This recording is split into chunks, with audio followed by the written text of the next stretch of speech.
Sir ಒಂದ್ scene ಇದೆ sir, Darshan sir full ಈ ತರ ರಾ ಎಲ್ಲ ಹಿಂಗ್ ಬರ್ತಾರೆ.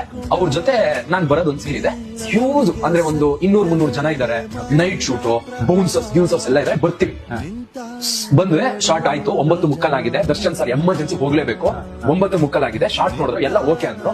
ದರ್ಶನ್ ಸರ್ ಮತ್ತೆ ಬಂದು ಇನ್ನೊಂದು ಶಾರ್ಟಿಂಗ್ ನಿಂತಿದ್ದಾರೆ, ಇಲ್ಲ ಕ್ಯಾಮ್ರಾಮನ್ ಎಲ್ಲ ಓಕೆ ಚೆನ್ನಾಗಿದೆ ಅಂದ್ರು. ಈ ಹುಡುಗ ಇಷ್ಟ ದಿನ ಬರೀ ಟವಲ್ ಅಲ್ಲಿ ಹುಲಿಯವರು ಅಂತಾನೆ ಹೇಳುತ್ತೆ, ಹುಲಿಯವರು ದಿನ ಟವಲು ಬನಿಯನ್ನು ಚಡ್ಡಿಲಿ ಇರ್ತಿದ್ರು. ಫಸ್ಟ್ ಟೈಮ್ ಅವ್ರು ಸೂಟ್ ಹಾಕಿದ್ದಾರೆ, ಅಲ್ಲಿ ಕಾಣಿಸ್ತಾ ಇಲ್ಲ ಅವರು. ಅವ್ರಿಗೋಸ್ಕರ ಇನ್ನೊಂದು ಟೇಕ್ ಮಾಡಿ ಬೌನ್ಸರ್ಸ್ ಹಿಂದೆ ಬನ್ನಿ, ಕಾರ್ತಿಕ್ ನೀವು ನನ್ನ ಪಕ್ಕನೇ ಇರಬೇಕು, ಸ್ಪೇಸ್ ಕೊಡ್ತಾರೆ. ನಿಮ್ಗೆ ಸೂಟ್ ಚೆನ್ನಾಗಿ ಕಾಣಿಸ್ತಾ ಇದೆ, ನೀವು ನನ್ ಜೊತೆ ಚೆನ್ನಾಗಿ ಬರ್ಲಿ. ನಮ್ಗೆ ಶಾಕ್ ಆಗ್ಬಿಡು ಸರ್. ಅಂದ್ರೆ ಆ 200-300 ಜನದಲ್ಲೂ ಪ್ರತಿಯೊಬ್ರು ಹೋಗಿ ನೋಡಿದ್ದು ದರ್ಶನ್ ಸರ್ ಹೆಂಗ್ ಕಾಣಿಸ್ತಾರೆ ಅಂತ, ಇನ್ಕ್ಲೂಡ್ ನಾನ್ ಕೂಡ. ಈ ಶಾರ್ಟ್ ಬಂತಲ್ಲ, ದರ್ಶನ್ ಸರ್ ಹೆಂಗ್ ಕಾಣಿಸ್ತಾರೆ ಈಗ ನೋಡಿದೀವಿ.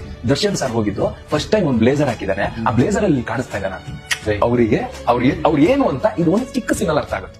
ಇಲ್ಲ ನಾನು ಆ ಶಾರ್ಟ್ ಅಲ್ಲಿ ಕಾಣಿಸ್ತು ಒಂದೇ, ಕಾಣಿಸ್ತಾ ಇದ್ರು ಒಂದೇ, ಥಿಯೇಟರ್ ನನ್ನ ನೋಡಲೇನೋ, ಆ ಶಾರ್ಟ್ ಅಲ್ಲಿ ಅವ್ರನ್ನೇ ನೋಡ್ತಾರೆ, ನೋಡ್ಸುತ್ತೆ ಕೂಡ.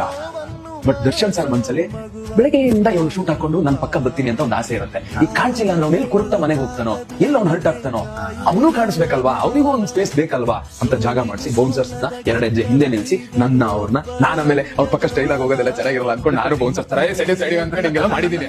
ನನಗ ಆ ರಾಜನ್ ತಗೊಂಡಿರಬೇಕು.